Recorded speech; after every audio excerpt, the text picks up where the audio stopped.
The Journey of the Soul. The journey of the soul, which only mortals have, starts out in the phylactery of life, and upon creation it is imbued with a certain disposition, certain tendencies. The soul then is guided to a body that is of at least 2 years of age. There are cases of mortals without souls called blanks, who can only know magic in the way an alien can know magic. There are cases of souls without bodies, which become confused, angry things called will-o-wisps. Then, allegiance to a god, an ideology, a state, and powerful awe-inspiring actions will increase their aura and empower the soul. Their connection with the planes are tougher, and as a result they can do things such as hide in plain sight, take massive amounts of punishment, make impossible shots, and so on. In addition, all mortals go through a phase of developing Fey energies, making them heal quicker, granting them a higher metabolism, etc., until puberty, where they peak with their Fey energies. Around middle age, they start to lose these Fey energies. At the moment of death, the total amount of Fey energy is 0. Here, the connection to the spirit world is severed, and the anima, which, if the body is matter, the anima is form, switches off. Then, the body starts to gain shadow energies. When the shadow energy rises up to the level that Fey energy was at during life, the anima switches back on. The spirit is gone from the body, but the body has an imprint of the soul. It rises as an undead, most likely a zombie or a skeleton. Most of the time, this happens naturally, usually within a decade of death. Some undead can be magically created. Some undead, such as vampires, ghouls, certain suicides, and more, retain their soul. It should be noted Nephilim are of one thing, one in body, mind, and soul. When they die, unless resurrected in a, quote, more scientific way, reversing the decay of the cells and causing the neurons to move the way they once did. One can do this to mortals, but without the soul, they will live as blanks. Fey potions will rapidly create new tissue and fill the stomach. Shadow energy potions can melt away the skin, increase agedness, and instill hunger. In fact, shadow energy is so prevalent in Cristo that diseases can manifest as an entity, directly wiping out entire villages, as described in Mask of the Red Death. Upon death, souls are taken by Dantanos, the personification of the Black Dungeons, to the Black Dungeons. The souls are then moved from the Black Dungeons to Naraka or the Porcelain Roads, and from Naraka to the Porcelain Roads if their purgatorial stint is finished. Footnote: Naraka is neither a different plane nor a subplane of the Black Dungeons. Rather, it is a collection of disparate and far-off places within it, each magically sewn together by the river Styx. End footnote. More powerful souls, who desire to finish an oath, purpose, or something, are able to stave away Dantanos' mighty grip and live on as ghosts in the spirit world. While there are other exceptions, most are taken to the Black Dungeons. They walk until they find the porcelain road of their god, and when they enter it, they become what is called a petitioner. As they walk along this road, the road sucks life energy out. The halfway point of the journey sucks out the soul energy equivalent to an average mortal and breaks it down into soul particles, sending it to the phylactery of life, completing the cycle. The powerful magics of resurrection are therefore limited by these roads. However, as souls do not follow any conservation laws, those who created epic tales out of their life can continue on until the end and meet the gods. Dantanos' relationship to suicide is an interesting one. Footnote: euthanasia is not considered a form of suicide. End footnote. Those who kill themselves out of despair, anxiety, angst, or fear of what will happen are rejected by Dantanos. They unlive on as the terrible wraith. The wraith weeps as it moves. It moans enough to drive a normal man to the verge of a mental breakdown. They appear as a cloud of black smoke, in elvenoid form, but as one looks down, they lack legs, but a single limb that seems to fade away into nothing before it touches the floor. These are avoided as bad omens by merchants and mercy-killed by adventurers. Will they attack, or will they flee, or will they go on like nothing? It depends. They retain their personality, now warped by their burden. But those who kill themselves out of honor, to ritually sacrifice themselves, to rectify some wrong they feel they committed, or because they have failed in promoting a cause they feel is greater than themselves, they are rewarded by Dantanos for being virtuous. Such beings, despite what their agenda was, are considered so exemplary that they are given his protection during the journey across the porcelain roads. It is sometimes hard to tell which suicide is which, and certain philosophers still try to figure out the ethical laws Dantanos follows. But it is hard, and most simply state that these lines are blurred. The gods did build a ceremonial road for the unknown god, but his is chained and broken. Set takes over for the other cops. Of course, as a petitioner walks to their afterlife, a portion of their soul is consumed by the porcelain roads. When a soul is fully absorbed by a road, or for the powerful souls, when the last part of them finishes their path along the porcelain road, the soul is stitched back together and sent to the phylactery of life, which is in a secret location in the fairy realms. The only ones immune to this effect are those heroic and virtuous suicides granted protection by Dantanos, who walk on the porcelain as if it was a normal road. The phylactery of life is wardened by the Norns. Originally, the Norns were the children of Jumala and the Lady of the Lake, the personification of the fairy realms, just as Dantanos is the personification of the Black Dungeons. Since Jumala no longer exists, and in fact never existed, the Norns have no parentage. They simply are. It is unknown to esotericists how these echoes from the past work. The Norns gather the souls up and calculate how many they must send out.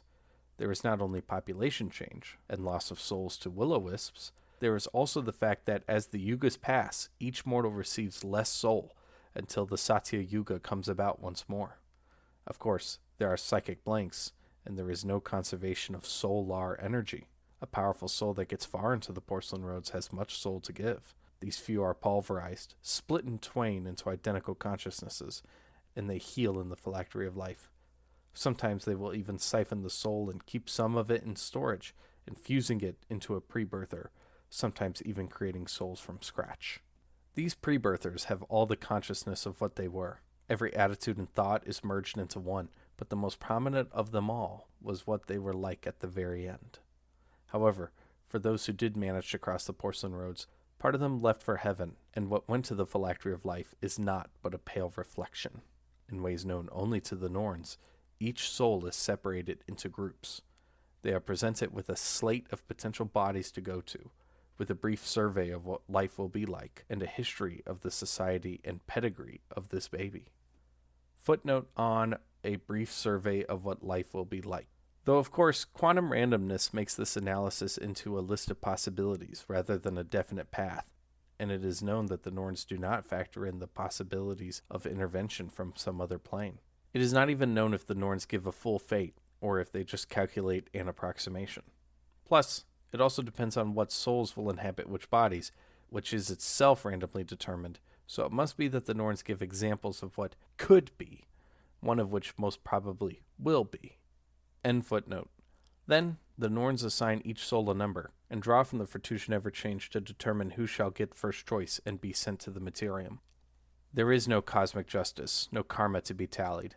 Good things happen to bad people, bad things happen to good people, and bad things happen to bad people. Why one is who they are is luck. The scholars think that there is free will, but my Empress, I contend that one is determined by their experiences, their soul, and their biology. One's reaction is not their own, but simply a reaction no different from the shatter of glass when it is struck. Thus, there cannot be free will when one determines their new form, their new body.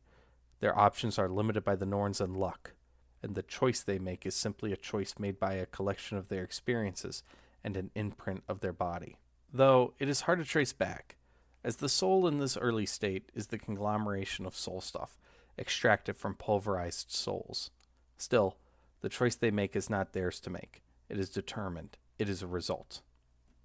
The Norns are imperfect and impartial, and the gods interfere from time to time, to produce an avatar or to set in some chain of events, but the Norns seem to be connected to the blind idiot. The agendas of the gods counterbalance. Oh, my Empress, the mystery of life is that things simply happen. There is a reason, but no purpose. There is a cause, but no grand plan. Some questions the scholars ponder. Is there transracialism, transgenderism, class mobility, sexual, romantic, or platonic attraction to those outside what one's station is usually with? Is this a product of the soul, of society, or of biology? Did the soul misplace itself? Is society not accommodating everyone's biology? Did the person who discovered their gender mess up the ritual? Is it even a legitimate ritual? But societies can't even agree if one should have sex with someone of the same gender. How could that even be tested? Does the soul retain any of what it was when it is recast with bits and pieces from other pulverized souls into a new soul? Do Empyreans have their old habits after drinking from the river Lith?